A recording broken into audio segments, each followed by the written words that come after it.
This is Arch Obler bringing you another in our series of stories of the unusual. And once again we caution you, these lights-out stories are definitely not for the timid soul. So we tell you calmly and very sincerely, if you frighten easily, turn off your radio now.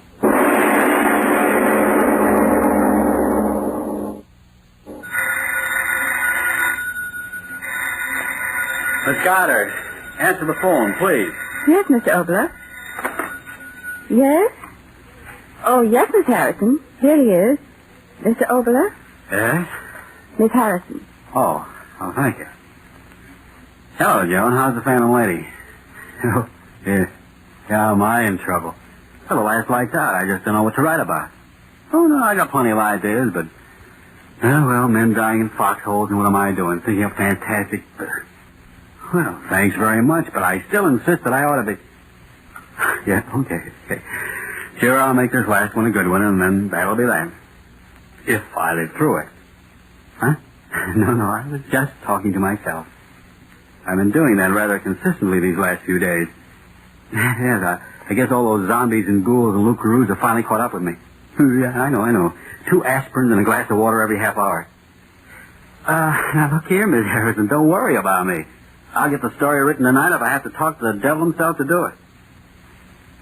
All right, John, all right. Yeah, sure. Oh, fine. Call me back in an hour, and I'll have some kind of a plot figured out. I hope. Give my regards to Norman. Talk to you later. Well, Miss Goddard, let's get to work. Yes, sir. What time is it anyway? 11:32. Sorry I have to keep you working so late.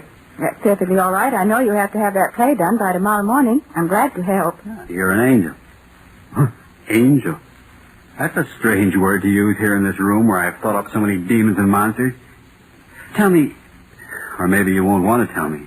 What, Mr. Obler? Working with me on these lights-out plays, do you ever get frightened? Well... You do, don't you? Yes, I do get frightened many times. Huh. There was a time I'd have found that very amusing, but not tonight. Is there something wrong, Mr. Obler? I don't know. Tell me, did you ever sit alone in a room at night and have a premonition? Suddenly get the feeling that somewhere in the house, perhaps in the darkness in the next room, something was waiting, something of malignancy and evil? What's the matter with me? If I keep on talking like this, they'll be using me as Exhibit X in the psychopathic ward. Come on, let's get to work. Yes, sir. Let me see. We'll start out next week's play with the regular lights-out opening. Lights out, everybody. Chimes, later thing you think, gong.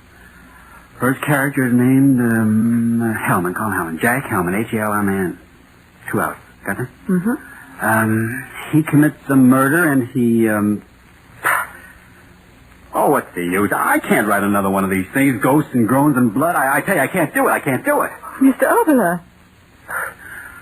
I'm sorry. Look here, Miss Goddard, you better run along. But aren't we going No, to... I just can't write any more tonight. But the cast, they'll be standing by. The rehearsal. Devil with the rehearsal. I'm not going to go insane writing these things for anybody. Now run along, please. Try to get some rest, and if you come back early in the morning, we'll see what we can do. Just as you say. Are you sure you're all right? Please go. All right. Good night. Good night. What's come over me anyway? Why did I tell her to go? I gotta write this play.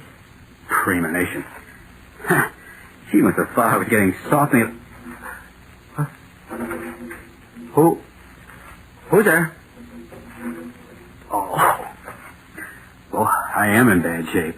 The wind rattles the window and lights out, author goes nuts. There's a headline for Variety. I gotta get down to earth. 11:45. Joan said she'd call back in an hour. I've got to have some kind of a plot by then. Let me see. How about a press agent named Black killing a man named White and Black and White murder? Oh, that corny. Maybe I could use a story about a Hollywood producer. Let's see. Johnny Hour. He meets a girl and then's afraid because the girl's husband. Oh, is that out of character? How about Nero chopping off heads in the Roman circus and... Certainly is quiet in here. Yell all day for quiet. Now that I've got it, I have got the jitters. What the devil have I got to be jittery about? Things are what they are, if anybody knows that I do. 2 and 10 makes 4, unless you're talking about curved space, and them that has hold on to what they've got, and anybody who's in this war for profit ought to have his bones broken off and stuff. What the devil am I talking about? Okay. I'd better stop kidding myself. I know it's wrong. I want to write it, and yet I don't. What's the matter with me? Afraid to put it down on paper? What have I got to be afraid of? Here it goes. Get it over with. And outline of title undecided. Out of my system. Play opens in the cell of a monastery in the Middle Ages. The mystic is cowered in a corner of his room. Outside, a mob is clamoring for his life. It appears that a horrible crime has been committed in the village below. A horrible monster had torn a woman. It appears that this creature, brought into being through the incantations of the sorcerer, was the concentration of all the evil in men's hearts and minds. A tremendous force of fiendishness and inhumanity put into living flesh to roam the world and commit unspeakable of all the drivel. A tremendous force of fiendishness and inhumanity put into living flesh to roam the world and commit unspeakable Well, drivel or not, there it is on paper. Me own monster conceived in me own mind. Congratulations, Papa. Have a cigar. Conceived in my own mind. That's what that crazy monk said in that book Nat Wolf gave me. I wonder who gave Nat that book. Conceived in... Where's that book anyway? It ought to be... Yeah, I even marked the page. And I say unto thee that if thou shalt be evil and do evil and think evil, and let thy mind rest upon this evilness in the light of day and in the darkness of night for 7 days and 7 nights, there may come into being a thing of evil, and it shall take the form of the evilness of thy thought. Written by a half-starved mystic more than 10 centuries ago, and I... Funny I should have thought of those words tonight. I've been thinking about them for a week. Shall take the form of the evilness of thy thought. 7 days and 7... Who's there? No!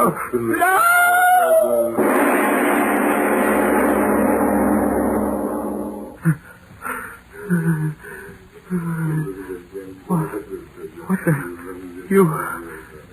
You in my mind. You're just in my mind. No. You don't exist, I tell you. I thought you're a dream. I said a dream. When I wake up, the door. It is a dream. It's got to be a dream. Come in, get me out of this dream. Get me out of this dream. Hi, Art. Well, don't you ever open doors anymore? So what's the big idea sitting in here all It's not a dream. It's still... Hey, Art, what's cooking? Eli, get out. Oh, now, Art... Don't stand there. Look at me. Get out. Can't you see it? Get out. Get out of here. Hey, what's the gag? See and hear what? Behind you. Look behind you. Well, there's nothing behind me but the wall. Eli. Hey, what is this anyway? A preview of... Eli, get out of here. All right. Now let's have it. What is this, a preview of a new play? Boy, am I glad you're twitting lights out after all. Can't you hear him? Who? Hear who? Eli, behind you. Behind me what? What's the matter with you anyway, Art? Don't you feel well? You keep staring back at me. It must be a dream. What's that dream? It must be a dream. Are you tight? What's the matter? The pink elephant's beginning to... No! My brother! No, my brother, let go of you! You think to my brother! No!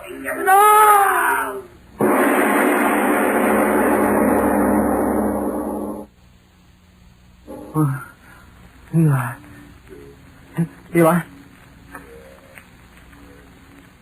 Oh, no. Eli? Operator, please.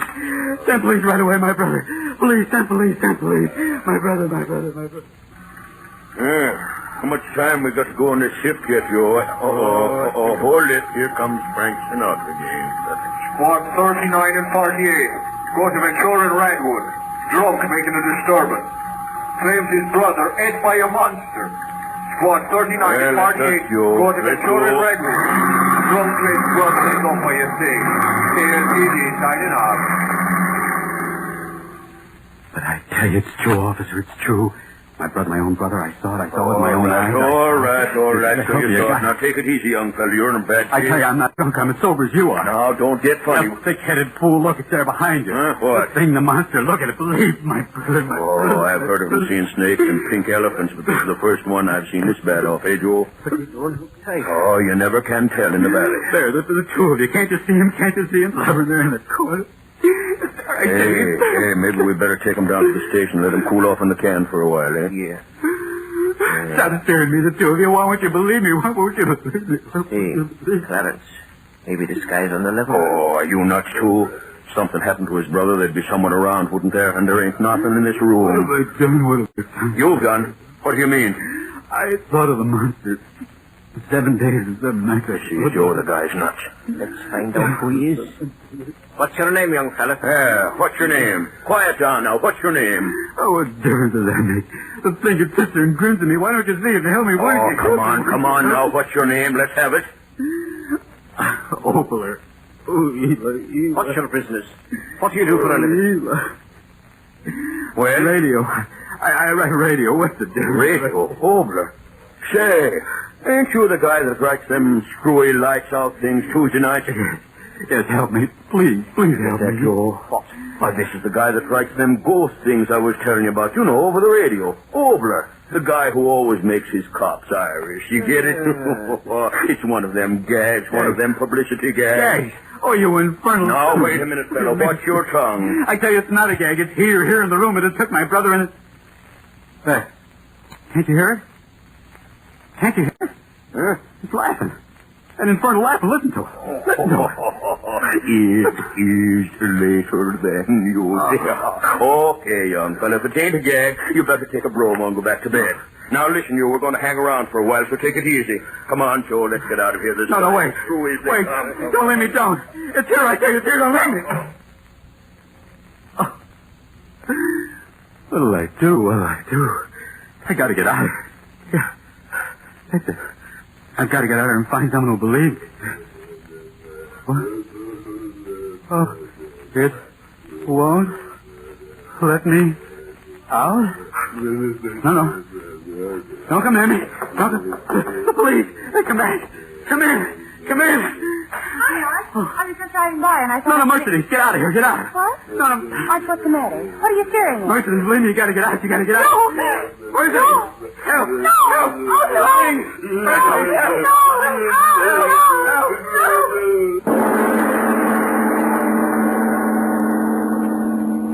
Oh, no. Oh, no. Hey, what's going on here? Didn't we tell you to go to bed? Is that the way to act? We heard you screaming all the way down in the... Oh, no. Where did she come from? Her torn. Give me that gun. Huh? That thing in the corner there. Won't you look at it? Won't you believe me? Give me that gun. Get away from me. The gun, I'll shoot it. I'll shoot it. No. Stand where you are. Let's have a slug. Huh? You got it coming to you, that girl. They'll burn you for it as sure as my name's Clarence McMinzer. And I'd like to be the guy that pulls the switch.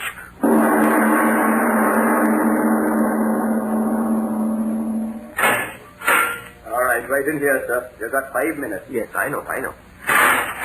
Oh, Mr. Kenny. I've been waiting for you. I got here as soon as I could. Looks bad over there. Very bad. What do you mean? I didn't do anything. I tell you, I didn't. Oh, yes. I know. But, Obler, you can't do a thing like that and just walk away from it. Well, I'll explain it to you. I've explained it to everyone 100 times, 1,000 times. Won't anyone believe me? Now, look here, Arch. I'm your attorney.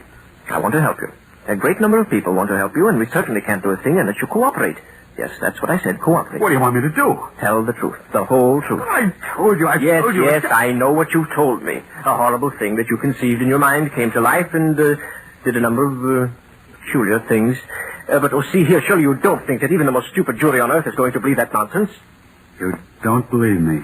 Well, I've heard many peculiar alibis from my radio clients in time, but... Well, listen, if you want to plead temporary... But I'm not insane. I'm not insane. Then let's hear a sane explanation of what happened that night. I told you everything just the way it happened. My brother came home and... Yes, I know. Well, your brother came into the room and was eaten up by this monster, and then that girl... Oh, what's the use? Apparently you want to die. I've tried so hard to make you understand. I've tried to make you understand that if you don't stop this infernal nonsense and hurry up and tell me the truth of what really happened, you'll either find yourself taking a one-way walk to the electric chair or wake up in a padded cell in an asylum for the criminally insane. What? The fact of the matter is they've already appointed a lunacy commission to pass on your case. Lunacy? Oh, see here, Arch. Wait. No, wait. Let me talk. Go right ahead. That's what I want you to do. Maybe I am insane. I don't know. At first I told myself it was nothing but a nightmare. That I'd wake up and find it had all been nothing but a weird dream that never really happened. But it's not a dream and no one will believe my story, not even you. It's such an irrational story. How can you expect anyone to believe it? Now, take that part about your brother being devoured alive by this monster. It happened. It happened just as I said it happened. It's common knowledge that your brother is pre-induction vacationing up north with your mother. He came back. You mean they are coming back. I sent your brother a wire to come back and bring your mother home at once. They ought to be here today. My brother's dead. Well, that's your preposterous story. This monster who's supposed to have committed all these crimes. Where is he? Where did he come from? Where has he gone to? I don't know. Did the police see him? No. Did anyone see him? No. Oh, Arch, if you're going to think up an alibi to save yourself, for heaven's sake, think up a better one than that one. I'm not trying to think up alibis. I'm just trying to explain what happened to you and maybe to myself. I haven't believed much during my life, except perhaps that somewhere there was a power that went beyond life and death. What happened to me isn't explainable in any terms that you and I... But, Mr. Gang, I tell you it did happen. I thought of a monster for 7 days and 7 nights in my own mind. And like that prophet of the Middle Ages warned, the evil thing came to life, and yet only I could see it and hear it. And do you see and hear it now? No. That's what I can't quite understand. Perhaps the horrible thing only has life when I think about it intensely. That's it. Yeah. It only has life when my thoughts give it life. Like an idea. Don't you see, Mr. Gang? Like an idea only exists when you think of it. Your thought gives it life. And that's the way it is with that terrible thing. Listen. Listen. Do you hear him? There he is in the corner. I tell you, he's there. Don't you hear it? Blubbering and slobbering. I see it now. I see it. You think? I'm not afraid of you anymore. You hear me? I'm not afraid. I'll kill you. I'll kill you. Over. God. Help. I'll kill you. He's gone insane.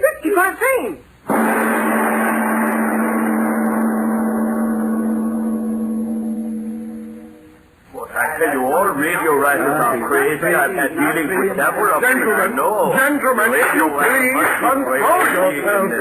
Mr. Pancake, please. Dr. Shimmick, put down that bottle. Are we a lunacy commission or lunatics? And you too. I know how strongly you gentlemen feel about this matter, but after all, we must come to a decision on his mental status. As chairman of this lunacy commission, I feel that it is incumbent upon me to, shall I say, summarize the facts as they have been placed before us. First, it is an established fact that a murder, and a very horrible murder, has been committed. The police officer has testified very conclusively that Arch Obler was there upon the scene of the crime, and that it was absolutely impossible for anyone else to have committed the murder. In other words, the man whose mental status we are to determine is a murderer. Consider further facts. Does he wear conventional shirts? No. Another fact. Does he participate in normal activities such as drinking, dancing, fraternal orders, and similar beneficial social activities? No. I pile fact upon fact. Have you gentlemen ever listened to his plays? What are some of the distinctive features of these works? Voices. Strange voices. Whispering voices. Note that, gentlemen, always whispering voices. Voices. Gentlemen, I am of the firm opinion that we are dealing with a very definite case of dementia praecox in its paranoidal form. But I tell you, all radio writers...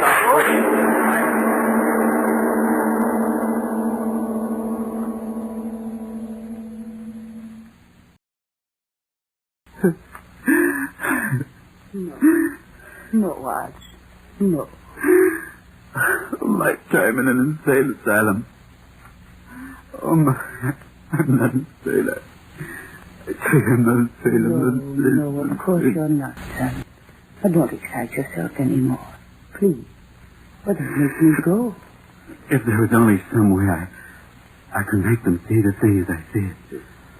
Mother, you believe what I told you, don't you? Yes, dear, of course I do. If Eli would only get back. Eli? But I told you Eli would... You're like the others. You don't believe me. Now I know you don't. You will believe. I'll make you believe. Sing, wherever you are, listen to me. I think of you. Here, I think of you. I give you life. I give you life. You hear, Mother? You hear it does exist? It does? No, don't get so excited. There, Mother. It's right behind you. Turn, see, believe. Oh, you see it, Mother. You see it. I'm not insane. I'm not insane. No, my mother. Sing, my mother. No, not my mother. Not my mother. Not my mother. Not my mother. Not my mother.